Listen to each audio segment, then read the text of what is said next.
Aware. It's Thursday, August 7th. I'm Peter MacArthur. We'd like to keep you up to speed on what is happening with the jobs market and the labor scenario as a whole. And so every now and again, we'd like to call in a person who knows it like very few others. Chris Burkhard, Placer Staffing in Newark. Chris, thanks for coming on today. Appreciate it. Pete, it's always my pleasure. Quite a bit to unpack here.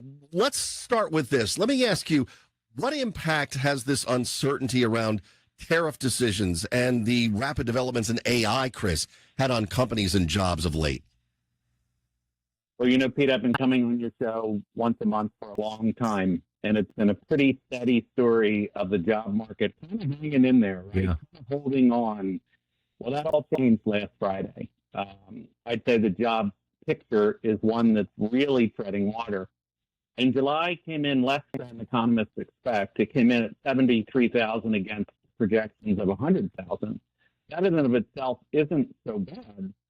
What happened is that the Q2 jobs actually were restated, and they were restated over 250,000 jobs. So it really left May with 19,000 new jobs created, and June with 14,000. And I think, to your question, this supports the uncertainty with policy, and maybe even some of the influence of new technology like AI, as it's had kind of a short-term impact on jobs.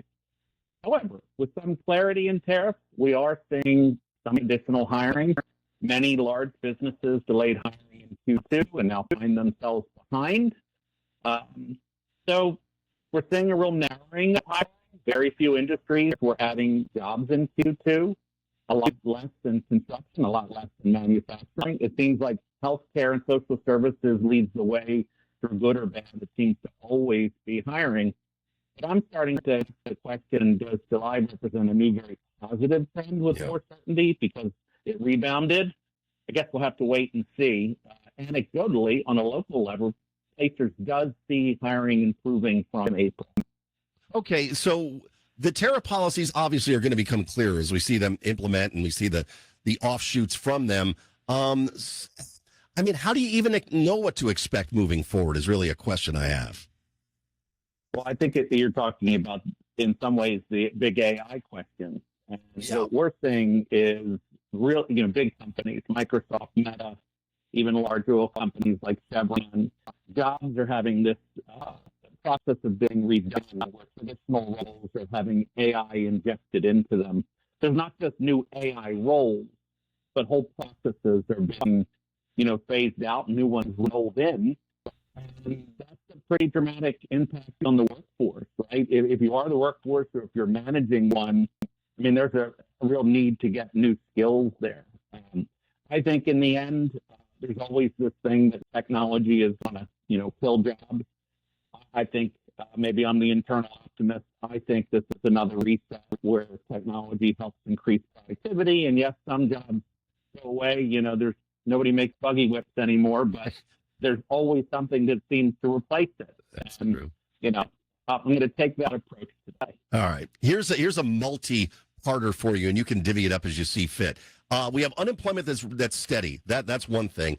Even declining back to record lows. Yet people are staying on long-term unemployment longer than before. So I guess the question is, what's causing that gap? And if I'm currently unemployed, what approach should I be taking to find work right now, Chris? I think this is probably the hot topic, Pete. There's always a label that we apply to this scenario, and this is being labeled the low-hire, low-fire economy. Usually, unemployment claims are really suppressed. They're incredibly consistent. They're in the little over 200,000 range. They've been that way really since the end of the pandemic. What is really challenging is there's a group that's growing that's been on unemployment for an extended period of time. It's measured at 27 weeks or longer. And as of this morning, that's up over 2 million people. So that's really back to the end of the pandemic when people were getting redeployed and things. Now, I think it's interesting about the long-term unemployed is they're facing a handful of pretty typical scenarios. They're in a job that is maybe going away. If you're in the printing field, you're going to have to reskill. So people are thinking about how to reskill. There also may be a background in an industry that's going through radical changes, again, back to AI and how it's changing whole business models. And then one of the things that I think is really important is we're not going to work the same our whole career. So people are facing, a spot, a stage in their career where it's important to rethink how they work. So what's our advice? Well, understand if your field or industry has evolved. You might need to get help thinking about how those skills and experiences are applicable to new jobs and new careers. That's an easy statement to say. It's a lot of work for people to go through to do it. Things like I've said, reskilling or upskilling many months, it's also something that isn't easy for people to attack, right? But there are lots of ways for people to get new tools and lots of opportunities. Most importantly, consider changing it up. Start fresh. Change is always really hard. But if you've always done full-time, we're seeing people grab part-time or freelance. And, I am in the temporary staffing business. Placers have helped lots of people relaunch and make that shift. And I see a lot of people that have always worked that big career job, full-time, all those hours. It may be at a spot where, they may need to think differently about the work that they do. Maybe do that work that's for a cause or, or work part-time today. But you got to embrace today's workforce and workplace. And frankly, I think there is considerable options that are more flexible. It's the workforce that struggles to embrace those things that, and that's hard, but that's very real. And it seems like this is a big question we address almost on a daily basis. Yeah, so well said, Chris. Thank you.